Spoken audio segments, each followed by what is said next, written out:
Here is another episode of Vibe Coding with Steve and Gene. I'm Gene. I'm Steve. Yeah, the goal is to share with you what we've learned writing the Vibe Coding book, which is coming out in about 2 months. And I'm just so proud of how the book came out. It was so fun to write, so fun to read. And this book is really about how every developer should be integrating vibe coding to make their work more fun, to help solve problems faster, and so forth. And we were going to be recording one of these every couple of days to share some of the insights that went into the book and share some insights that didn't make it into the book. In fact, Steve, the plan for today is to talk about something that we wanted to get in the book, but we totally ran out of space. It was going to be an appendix, and it didn't even make that. But it is something that you find very interesting. So, Steve, take it away. Yeah, I forgot that we were going to put a chapter in the book about this because it's like the cousin of vibe coding, right? That's right. You can call it vibe writing. At the time, before vibe coding was even named by Dr. Andre Karpathy, we were calling it chat-oriented programming or CHOP, and we found chat-oriented writing or Chow was a parallel discipline that did a lot of the same things. And as we were doing Chow, we realized that there were more and more parallels with vibe coding, and so we were able to learn more about vibe coding just from doing that exercise. So we wanted to share it with you. Yeah. The In fact, problem by the is, way, it's oh, go what's ahead. so interesting to me is Chop and Chow, right? Chop is vibe coding, Chow is vibe writing, but I think they are orthogonal. All the practices and patterns that you see in one will show up in the other. And there were so many times during the writing of the book where we found something in Chow that strongly hinted that we're missing something in Chop and vice versa. And so I think it was an equally illuminating, exhilarating kind of experience exploring both of those things at the same time. I think you mean isomorphic, but not. Isomorphic. Thank you. Or there, Yes, they yes. are. Not perfectly so. There are definitely some places where it doesn't map completely, but we even see vibe writing moving in the direction of the way vibe coding is going with agents. By the way, I love what you said. Yeah, orthogonal says they're nothing in common because they're normal, 90 degrees to each other. Isomorphic means that everything you find in one, you will find in the other. Absolutely, Steve. Yes, what I'd like to do is I'd like to ask you, Gene, some questions about this tool that emerged as we Yeah, were writing this book. yeah. Okay, and the reason is this was a labor of love, really obviously. We didn't, strictly speaking, need it for the book, but by the same token, I don't know if we would have finished the book without it because we were cranking at the end. Here, Yeah. your writer's workbench that you created, or the Chow tool for short, enabled us to write at unprecedented speeds. I would say we probably wrote 80% of the text of the book in about a 6 week period, right? In fact, I was thinking about that, Steve. Like in so many things, I love how in the book we talked about when you're managing teams, it's all about the structuring, the branching, and the merging. And so the hard part is a merge, right? And it was at the merge when we were integrating our work that we realized, holy shit, we are merging too late. We put integration too late in the process, and we should have been integrating much earlier. And so this set into motion a crash program, right, for us to merge our ideas together. And I got to tell you, yeah, we had to lean on the tools to help with that. And I found the experience magical. I just have Git repos of every writing project that I've done in the last 10 years. And I think it is fair to say that it was easily better than twice the rate of production in terms of word count generation than any other project, maybe even more, somewhere between, Yeah. let's call it 2.5x. And what's really interesting is the editors I've been working with for 10 years. They said, this is not exactly a compliment to me. They said the quality of what we handed off was easily 10 times better than anything I've ever handed off before. So this is kind of code for Gene, you're a disorganized slob. But yeah, I think isn't it amazing, right? It's like I think Well, I'm that's FAFO to me. That's which we talked about in our previous episode, right? We were able to be more ambitious in the quality of artifact that we delivered to the editors. And yes, we straight absolutely. up decided, we just remember, Gene, you and I talked about this early on. We were like, I bet we could make this thing perfect. So the editors Yeah, just look at it and go, whoa. And we did. And yeah. then they mentioned it specifically. And you set a really high bar there. And every time we said, I think there were a couple of times when I said, let's just leave, let's hand over a draft without it. And you said no. You really pushed, you kept that high standard. So let's And, talk about, and actually, let's, I just went for one more thing is that not only was it faster, the handoff was cleaner, but I am I think this is the highest quality writing I've ever been associated with. And I think it's on all dimensions. yeah, yeah, it's a great process. So I want to talk about it. I want to tell people about it and not make it a mystery. What we're going to do is in future episodes, we're actually going to drill into the technology that Gene created while vibe coding while writing the book and all kinds of cool stuff. Yeah. Yeah. Yes. So this, But let's talk about, let's, Gene, just tell me, okay, so at the high level, yeah. what does your tool do? Yeah. If I could just rewind, in fact, just to resurrect a memory, we actually talked about this when we first met. I had given you a draft of something I had co-written with part of the IT Revolution forum group. It was based on a book called Duffer's Drift. And it came out, it was called Delivering Duffers, taking on the bureaucracy battlefield about how to deliver capabilities sooner to the people who matter inside the Department of Defense community. And so it was written with now Rear Admiral Captain Andy Biehn, with now Major J. Long in the U.S. Army, Luke Burton, our friend from Apple, now NVIDIA, and some other folks. And it was my first experience in using AI to write a kind of a narrative fiction piece. And the prompt looked something like this. Actually, if I could tell the whole story, we ran out of time. And we started the paper, we missed the deadline. And I told Andy, I just don't think we're going to be able to ship the paper. But he really wanted to do it. And so what I said, maybe there's one shot that we can, yeah, that might work. Let me record you for an hour and let's walk through the whole outline and let's go into the 5 parts of the book, describe the characters, let's describe the plot arc, and let's see how far we can go. There's a chance using Claude 3, Claude 3 Opus at the time, that maybe we can use an AI to help develop the outline and maybe even develop some of the actual chapters. And it was incredible. I interviewed Andy for an hour. I put into Claude this prompt: you are the world's best operations researcher, historian, and something. You are going to write a book in the spirit of Phoenix Project by Gene Kim and others, Tom Clancy's Red Storm Rising, and Defense of Duffer's Drift. Here are the characters, and here's a transcript. Can you generate the plot? And I was shocked. It did such a great job in bringing to life what I had in my head. And I think within a couple of turns, I had an outline. And then I took the outline, I made a bigger prompt that said, all right, here's what we're trying to do in the book. Here's the novels you should be modeling on. And here's the outline. Let's write part 1. And through Okay, let's trial and pause error. there. Let's pause there. Yeah. Okay. We got a lot to unpack. Yeah. You're really overwhelming our viewers with a lot here. So let's just pause. All right. You were using AI to help you write an essay, right? Yep. Called Duffer's Drift. And you gave it a prompt. You didn't tell us about that prompt. How big was that prompt, Gene? That prompt was probably about 3 pages long. 3 pages long. Yeah. So, folks, those of you who are listening in thinking that Gene was cheating on his homework by just saying, hey, GPT, write me this thing. That's not what happened here, right? Gene wrote a significant amount of background detail about the situation and what he wants. And I don't know, what's all in it, Gene? So yeah, 4,000 words long. And I don't know, how many pages is it? Yeah. 5 pages. 5 pages. Yeah. You're the world's best novelist and operations researcher, renowned for your ability to write hilarious and relatable satiric tales of having to work in bureaucracies. Sure, but you don't have to read the whole 3 pages. Yeah. What's the gist of it? Yeah. First was the objective. What's the mission, right, of the protagonist? Then I gave it the outline of dreams 1, 2, 3, 4, and 5. And then I went into each one of the dreams, right? The chapters, the vignettes, and out came a draft, of which I then went into So now paragraph by paragraph. why only one section at a time, Gene? Oh, interesting. Because even then, so this is June of 2024. I kept on running out of context.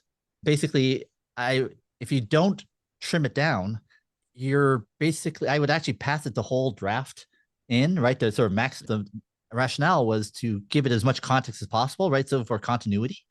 But you can't do that all the time because, especially with Claude Opus, the big model, you just ran out of it. Said it couldn't continue the conversation. You have to start again from scratch, right? So now, if inside of Claude Code or whatever, any agentic tool, they have compaction, right? And so they're doing something very similar. They're trying to compact down the context to give it enough information to leave enough room for the actual generation. Yeah. So, like broadly speaking, this is a prompting exercise, at least at this point in your project, right? It hasn't evolved into code yet. That's right. As of June.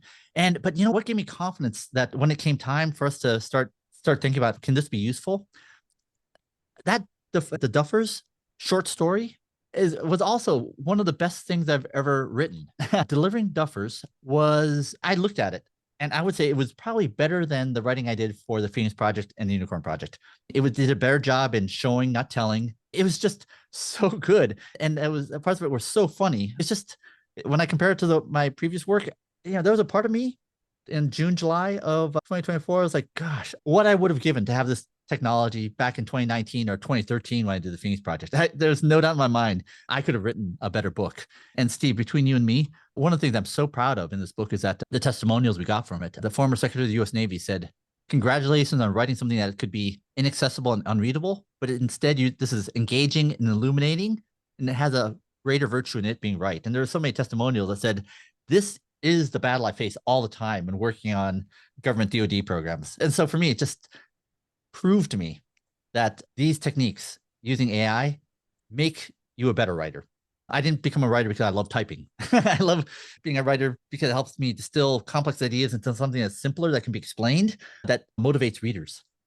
All right, I feel as a listener that I have no idea what techniques you're talking about. So we're definitely going to have to drill into it. Go Yeah, for it. what I've heard is that you've used AI to help you write an essay, and some admirals liked it, which is great. But all that's saying to me is that you're using AI to do your work instead of you doing your work.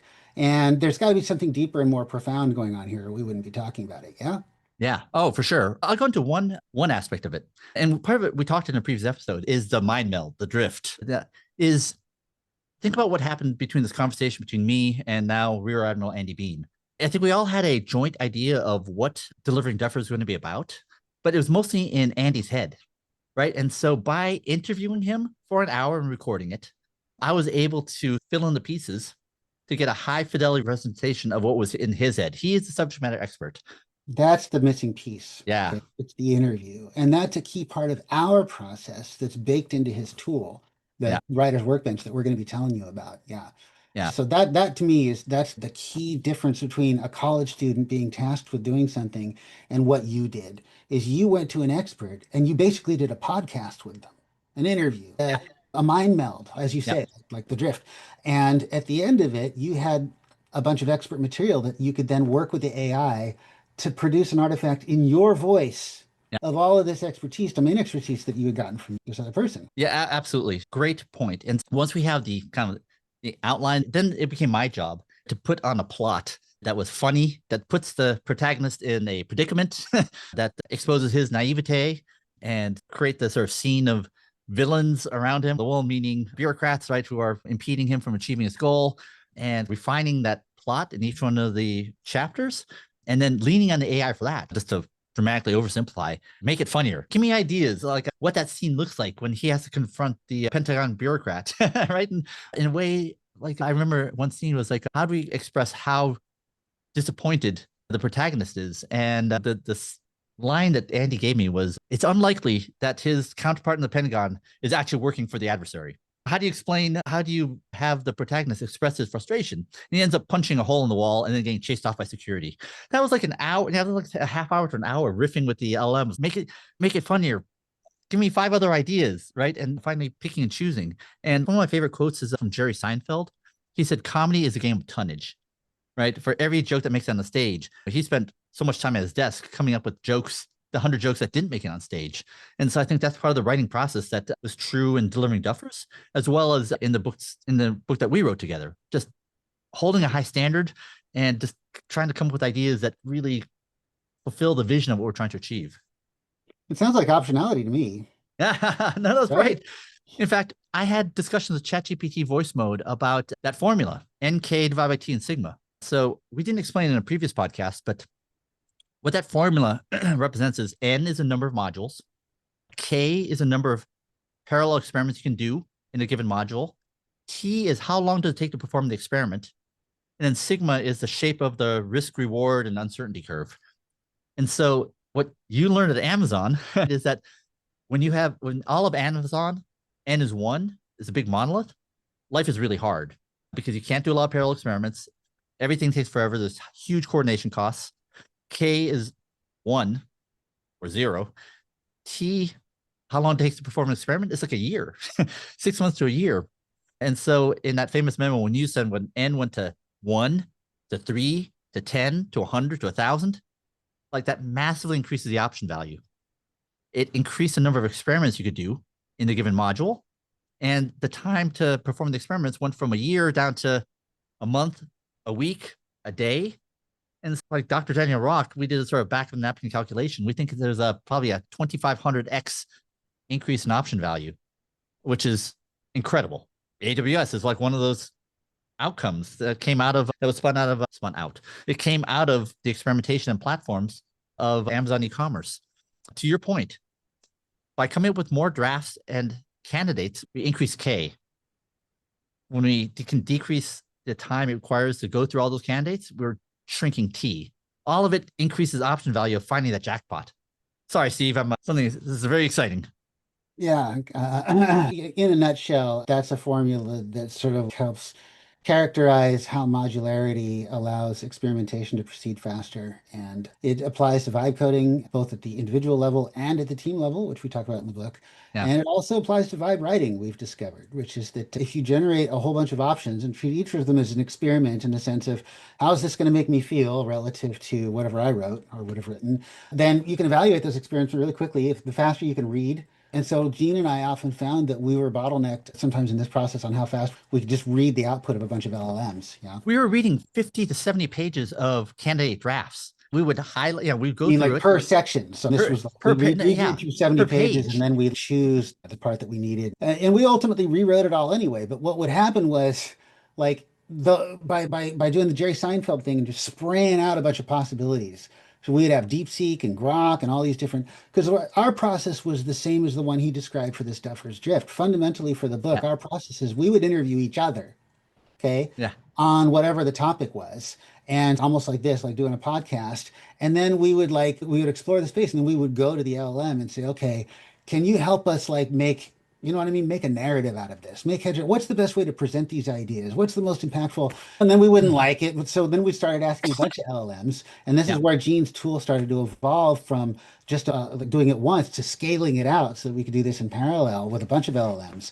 And what it resulted in was like for any given topic, any given question, like there was always one or two LLMs that did something amazing. And the rest of them were just hot garbage, right? Sometimes it would be spread around and it was different ones every time. We could never predict which one it was going to be. There were different winners.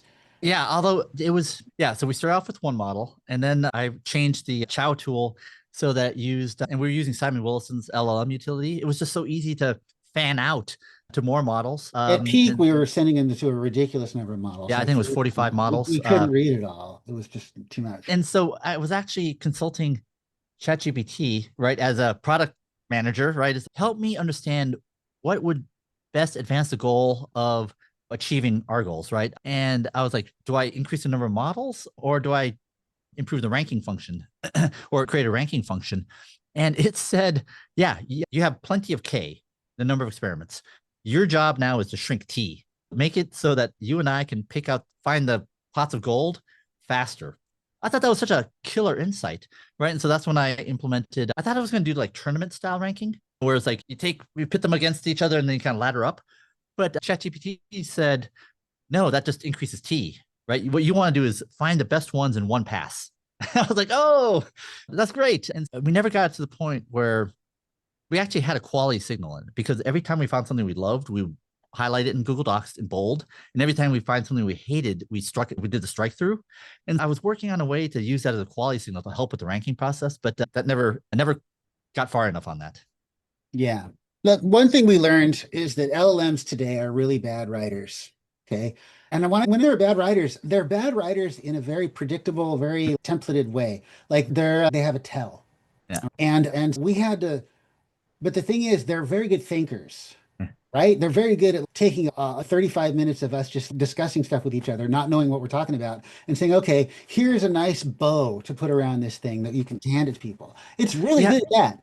But then when it actually sits down to actually write it for you, it says, this isn't just a podcast. This is a new way to communicate. And you're like, God damn it. These LLMs always write the same every single time. And I finally told Gene that I was getting physically nauseated when I would read LLM text. This aside, but like our book, it consists of text that Gene and I wrote, Yeah. but we wrote it over what the LLM wrote. And I found that with some friends, I wrote an essay recently with some friends using a similar technique. And what we found was that the LLM is really good at the first draft, but after that, it's terrible.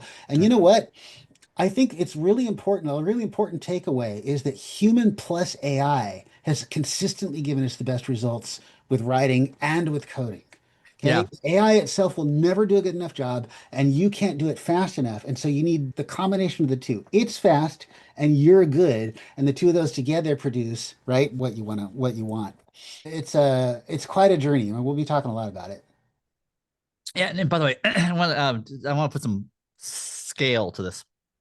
A 15-minute conversation we would record, and this would be for a section. So think about it's a page in the book, maybe a page and a half. So we're targeting Mhm. 6 to 8 paragraphs. And so just imagine how much compression and synthesis has to happen to basically generate 6 to 8 paragraphs. And so we would interview each other, and often we would give it a hint. We'd say, all right, the most important points are X, Y, and Z. We would signpost in the beginning of all that. Based on having that conversation, we think it's like these 3 points. And then we'd often ask it for help on giving us a good kitchen metaphor. You said that we got a lot of mileage out of the head chef metaphor. We have all these awesome stories about things going wrong in the kitchen. We've probably spent double-digit percentages of our time just perfecting those awesome, funny stories. And so, yeah, just think about how much data gets compressed into 6 paragraphs and how much time we spent selecting which parts were the best. And then we called it Frankensteining it together. We would pick the best portions, which often came from the best and most expensive models. GPT 4.5, Gemini 2.5, and Claude 4, often Sonnet. Interestingly, Claude Opus didn't, it was like neck and neck. Yeah, and yeah, we wound up finding their strengths and weaknesses just through like trial and error, I Yeah. think. But the thing is, those 6 to 8 paragraphs that we came up with inevitably were like an incredibly distilled, you Yeah. know what I mean, set of insights that we'd had through the conversation. So it really packed a lot of punch, I think, is what we found out. We could get a lot written that was really impactful. At least that's how we felt about it. Yeah, no, exactly. In fact, you're an amazing writer. You have this incredible style. I like to think I'm a decent writer, and I take a look at some of these sections, and I think they're just so funny. In fact, can I bring up one of them, Steve? Because I Sure. just think it's like to me, it's like special. It was about the Eldritch code base. This is about the haunted code base that my Chow tool became. There was a section where it says, last night you celebrated after working with the chefs to deliver the best dinner service of your career. You return early next morning to prepare yourself a quick breakfast, and you realize something's a bit off. When you open the fridge, a humidifier turns on, the toaster erupts and a shower sparks, the garbage disposal roars to life. When you take out the eggs, smoke starts pouring out of the oven, and the back door locks with an ominous click. That whole section, a couple of paragraphs more after that. I remember us working on that for hours. I did before a call, and I just thought that was so brilliant. I spent so much time because I got so much joy kind of riffing with the LLM about this non-Euclidean horror that was essentially a good representation of the haunted code base that my Chow tool became, because I was shipping so much functionality between our writing sessions. And it got to the point where every time I tried to add something more, everything just blew up. And I could not understand the code base. And when you're out of commission for 2.5 days, I used every hour of it trying to refactor the code base to bring it to a healthy form again. And I remember being shocked. I was exhausted. 2.5 days of getting this code base healthy again. And I realized the code base was less than 3 weeks old. Life moves fast when you're vibe coding. We had, you probably forgotten now, but we had some fiascos with the actual document as Oh, well. Not just coding fiascos, but vibe writing horrors, right?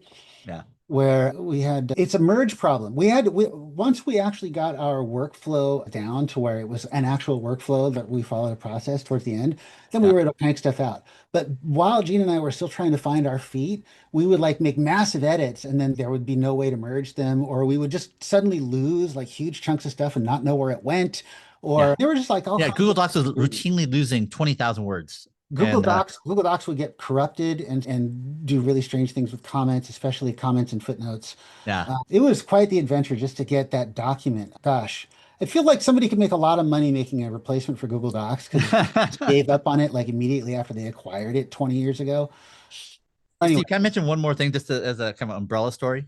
sure. That Chow tool that we're using, basically we were working at the end, somewhere between 8 hours a day of just writing. And in the final 20 hours, we were working 10 to 14 hours a day or more. And the program we were using was actually the third incarnation of the Chow tool. The first one was like a simple JavaScript app. where I was just trying to keep track of all the prompts that I used since June. It gained an intuition of what these prompts should look like. And it's just all slinging, copying and pasting from here to there and into ChatGPT or Claude and back out, right? And it was so painful to assemble these prompts. And then the second incarnation was a Google Docs add-on. And so I wrote one in 3 hours, never having written one before. And so in the book, we describe how I use ChatGPT voice mode to just gain confidence that I could actually write a Google Docs add-on. And that's actually published in a repo along with our prompts. But the problem is that, and to your point, like the Google Docs API for Google's app script is not great. I mean, I used OpenAI Deep Research to cobble together my own documentation that I could give to ChatGPT or whatever I was using at the time, just because everything else would be hallucinated. But the problem was that Google App Script is so slow. Every time you hit a button on the front end, it takes 30 seconds to go to the back end and actually do its work and send it back to the front end. So I decided to rewrite it as a terminal application. So basically wrote it again. And that's the tool that essentially we burned 70 million tokens.